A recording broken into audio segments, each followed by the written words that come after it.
श्रीमद् भागवत प्रचार समिति साहाडार 10ମ वार्षिक उत्सव पालित।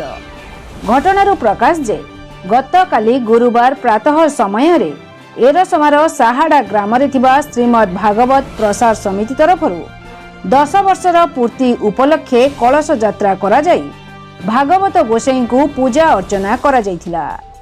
उक्त भागवत भगवान का कार्य को 7 दिन व्यापी भागवत सप्ताह और संध्यारे दैनिक भागवत कथामृत आलोचना कराई किपरि भागवत गोसाईंकर प्रचार प्रसार सुचारू रूपे होई परिबो और ए अपसंस्कृति दूरेई जीवो यह साहाडा भागवत समिति पक्षरु अभिनव प्रयास जारी रखिचंती समितिर समस्त कर्मकर्ता माने।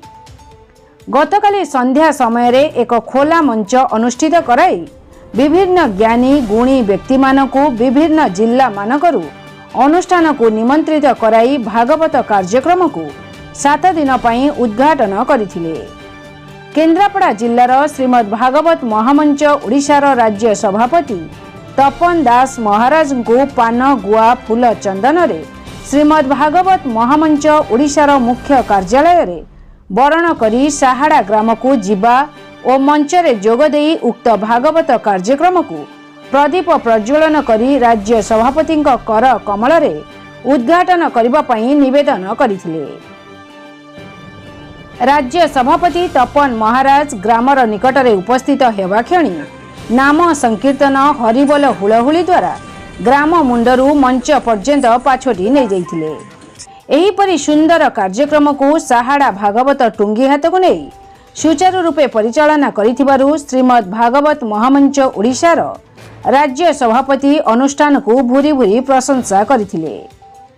उक्त उत्सव को उद्घाटन उत्सव रे एरसमार युव विधायक शारदा प्रसाद जेना उपस्थित रही तांका कर कमल रे अंचलर विशिष्ट प्रतिभा मानकु मानपत्र द्वारा सम्मानित करथिले।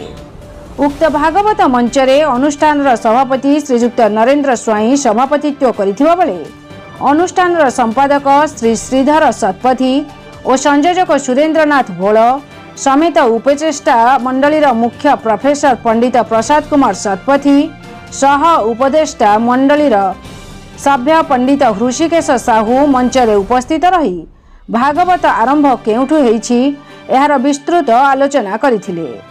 एही उत्सव को सर्वश्री विष्णुचरण महांती पुरुषोत्तम महांती निमाई मल्लिक प्रशांत कुमार कर प्रताप चंद्र दास प्रमुख उपस्थित रही मंच कार्यक्रम रे सहयोग करथिले। Bureau report Durga news 24 Odia.